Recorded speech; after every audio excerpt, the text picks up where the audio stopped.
This is the Transition on Atlantic Television Network. Immediate past Commissioner for Information and Strategy in Abia State, Ezechika Manayo, has cautioned the state governor, Alex Oti, against acts and comments that could set the state on fire. This is coming after the governor at a stakeholders meeting at the weekend announced the appointment of Ide Udabala as the mayor of Aba City, adding that the era of indigenes and non-indigenes is gone in the state. Reacting to the development through a statement on Monday, Chika Manayo urged President Bola Tinubu and security agencies to call OT to order to avoid turning a peaceful state into a crisis zone, adding that for the avoidance of doubt, Aba belongs to two related communities known as Ana na Ohazu, saying it was not a no-man's land as is being painted by Governor Oti, stressing that it is therefore preposterous and mischievous for anyone, no matter his position, to arrogate to himself the non-existent powers to mangle this irrefutable fact of history because of temporary political advantage. While condemning the statement credited to the governor, the former commissioner said Udabala has built a name for himself in Aba and has lived peacefully with the people. Hence, he should not allow himself to be messed up. State Secretariat of People's Democratic Party in Akure, Ondo State, has allegedly been sealed by security agencies in the state. There was a heavy presence of armed security personnel, which included the men of the State Police Command and their counterparts from the Directorate of State Security Service at the entrance of the Secretariat on Monday morning, and their vehicles parked at the entrance of the Secretariat. As a result of fear of possible harassment, members of staff of the party did not enter into the Secretariat to resume work. A reliable source said the police allegedly deployed to barricade the place was not unconnected with the planned protest by the party youths over the absence of Governor Rotimi Akeredolu from the state, and the planned protest was reportedly scheduled to take place today. The State Police Public Relations Officer, Mrs. Fumilayo Odunlami, is yet to make any statement on the matter.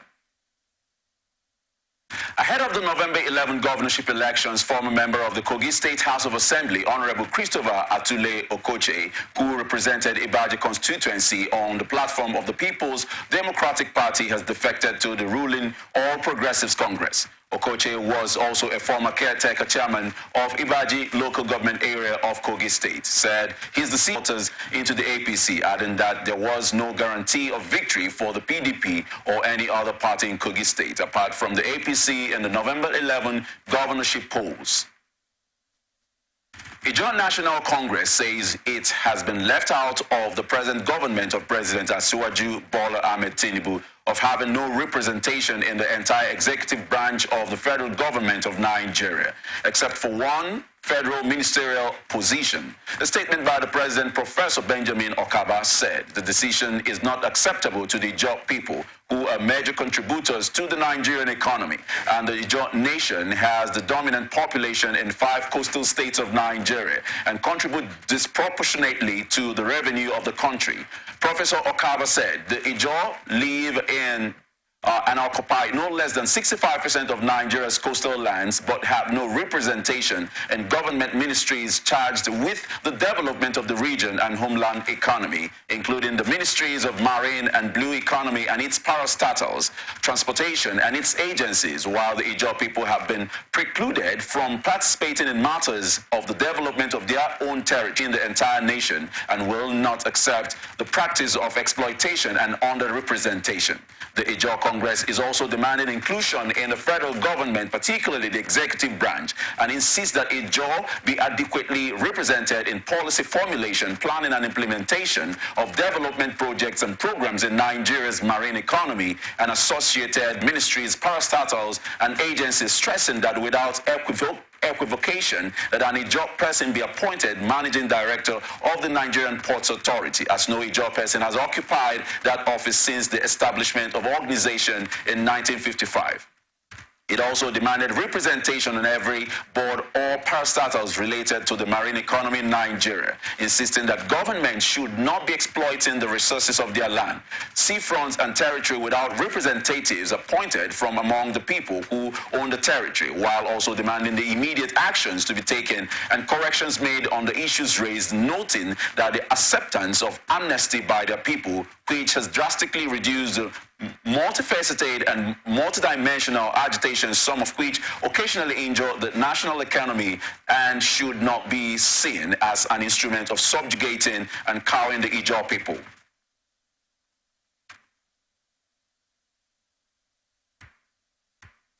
General Assembly of Broadcasting Organizations of Nigeria, which is the forum for owners and chief executive officers of broadcast media houses in Nigeria, has endorsed the expansion proposal. Communique signed by the chairman, Communique Committee, Mr. Have on future development of television and radio in Nigeria and anticipated consequences it will have on the general public. The Broadcasting Organization of Nigeria calls on government not to sell spectrum. If allowed, it will limit television broadcast in Nigeria permanently on standard definition, while other assembly to wade in Nigeria, and warned that the decision to cohabit, and also call on federal government to consider broadcast media houses in its planned financial assistance to small and medium businesses because of the accumulated effects running the stations during the COVID-19 pandemic in the national interest without any revenue for almost 12 months. You are watching the transition on Atlantic Television Network. We will return after this break.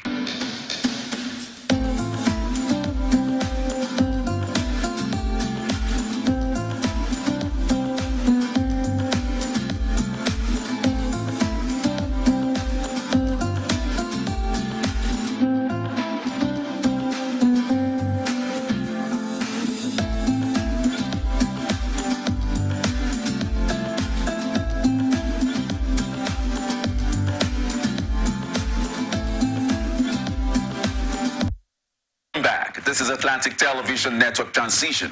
Now the rest of our stories.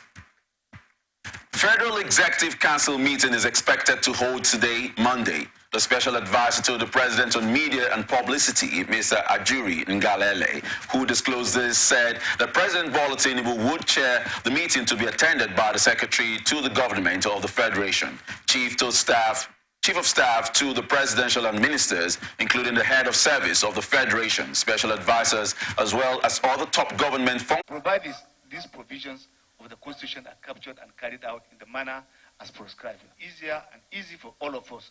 May he give us the opportunity to deliver.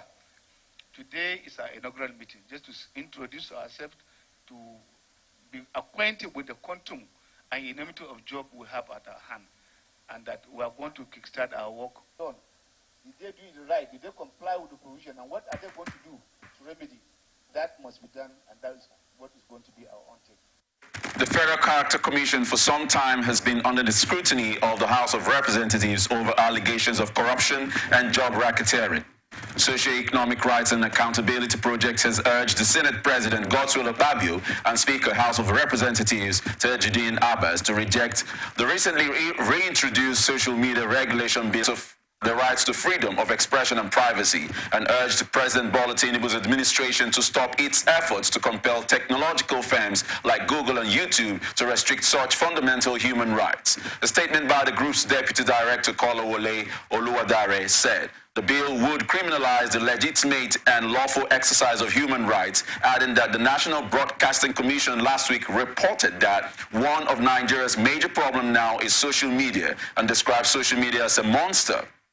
In the letter dated 14th October 2023 and signed by SERAP Deputy Director Kolawole Oluwadare, the organization said social media is neither Nigeria's problem nor a monster, adding that any regulation, if it would have arbitrary and excessive effects and cause incalculable damage, both in material and human rights terms, nothing noting that any move to regulate social media would be inconsistent and incompatible with the provisions of the Nigerian Constitution 1999 as amended and the country's international human rights obligations. SERAP warned that it shall take the National Assembly and the FG to court upon the passage of the social media bill and advise the federal government to maximize opportunities that abound on social media and look into the nation's growing social and economic inequalities. SERAP stressed that, as stated in Nigeria's constitution, any restriction on freedom of expression constitutes a serious curtailment of human rights, adding that such restrictions are only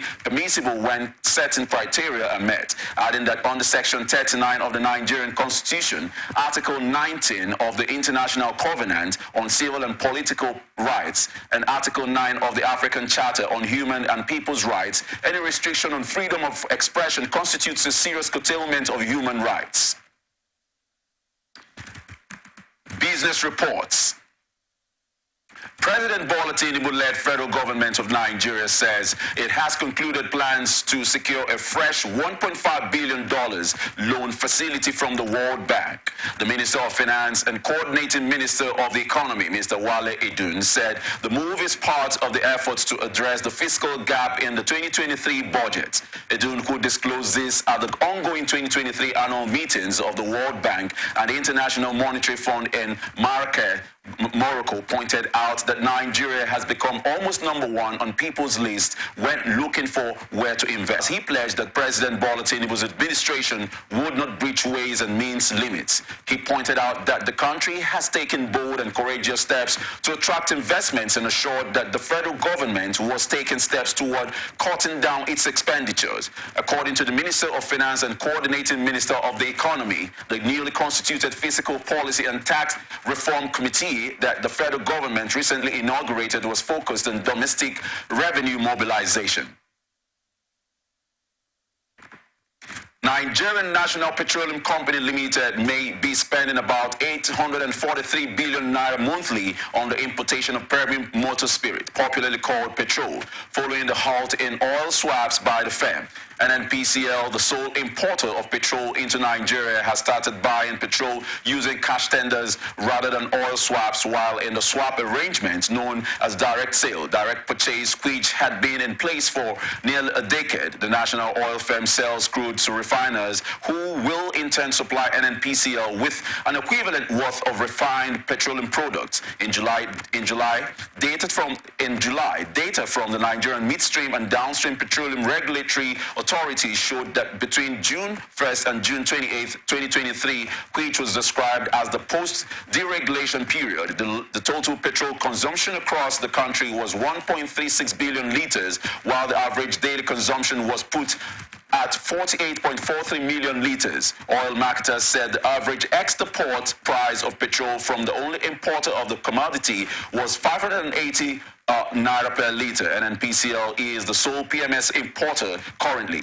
Other marketers stopped importing the product due to their inability to access foreign exchange, with the average daily consumption of petrol at 48.43 million liters and an average export price of 580 naira per liter. The national oil company would spend 28.1 billion naira daily on PMS imports. Chief Executive Officer Center for the Promotion of Private Enterprise, Dr.